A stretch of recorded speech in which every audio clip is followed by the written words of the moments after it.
Bismillahirrahmanirrahim. Assalamu alaikum to all. I hope you all are fine by the grace of Allah Almighty. My dear students, welcome in a chemistry class. In previous lecture, we have discussed about unit cell and crystal lattice. Today, we are going to end the lesson. This is the last topic of our chapter number 4. So, the topic is crystals and their classification. So beta, first of all you must know about crystal system. So the beta, group of crystals whose shapes are built up by only one type of unit cells are called crystal system. बेटा unit cell हम कल देख चुके थे कि unit sales हमारे पास क्या होते हैं। तो क्रिस्टल सिस्टम क्या होता है बेटा कि ऐसा सिस्टम जिसमें जो क्रिस्टल्स की शेप्स होती हैं वो एक जैसे यूनिट सेल से मिलकर बनी होती हैं, उसको हम क्रिस्टल सिस्टम कहते हैं।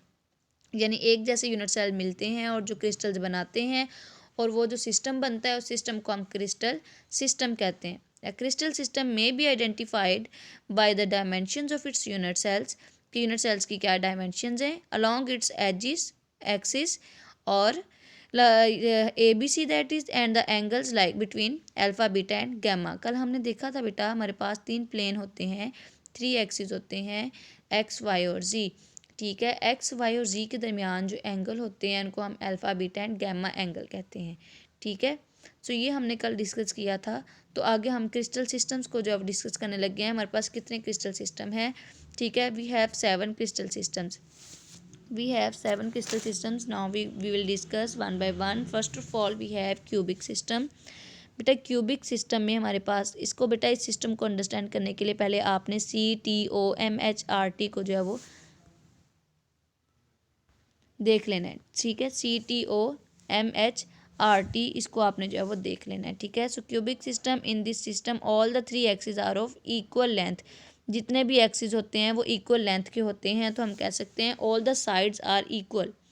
All the sides are equal, it means A is equal to B is equal to C।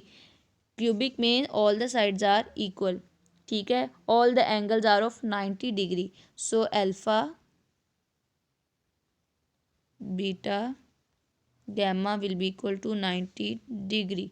और अगर हम इसके स्ट्रक्चर को देखें तो इसका स्ट्रक्चर बेटा इट्स अ क्यूबिक सिस्टम, तो इसका क्यूब लाइक जो है वो स्ट्रक्चर होगा यूं करके।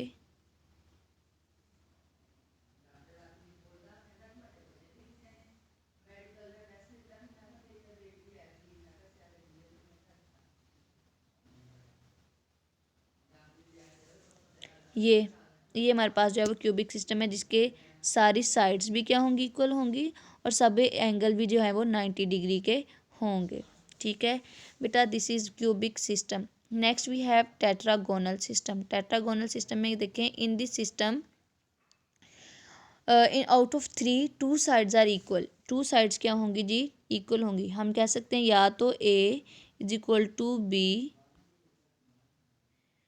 जो है वो आगे C के इक्वल नहीं होगा, या A not equal to B is equal to C, ये सिचुएशन हो सकती है। तो इसमें लेकिन जो एंगल्स होते हैं all the angles are of 90 degree. So alpha beta gamma will be equal to 90 degree. ठीक है बेटा, अगर हम क्यूबिक सिस्टम की एग्जांपल्स में देखें तो iron, copper, silver, aurum, sodium chloride, sodium bromide, diamond, these are the examples of cubic system. और अगर हम टेट्रागोनल सिस्टम में देखें तो examples of tetragonal system are stannous oxide, manganese oxide, sodium ammonium bromide वगैरह, ये जो है वो इसकी एग्जांपल्स आ जाती हैं। बेटा टेट्रा कहते हैं जी 4 को, टेट्रा कहते हैं 4 को। तो 4 कोने वाला हमारे पास जो है इसके दरमियान स्ट्रक्चर बन जाता है। आप इसमें जो है वो स्ट्रक्चर के अंदर देख भी सकते हैं, ये this is the structure of tetragonal system. Next we have orthorhombic और रोम्बिक सिस्टम। इसमें अगर देखें तो all the 3 axis are of unequal length. तीनों ही जो है वो हमारे पास टेट्रागोनल में, ऑर्थोरोम्बिक में क्या होंगे? तीनों के तीनों जो है वो अनइक्वल होंगे, यानी A not equal to B not equal to C, all the sides are unequal। ठीक है, but all the angles are of equal, और यानी जो है वो ये 90 डिग्री होंगे। Alpha is equal to beta is equal to gamma जो है वो हमारे पास 90 डिग्री के ये होंगे। All the angles are of 90 degree. ठीक है, अगर इसकी एग्जांपल्स में देखें तो iodine, rhombic sulphur, potassium sulphate, barium sulphate, ये जो है वो हमारे पास जो है वो ऑर्थोरोम्बिक सिस्टम की जो है वो एग्जांपल्स में आ जाती हैं।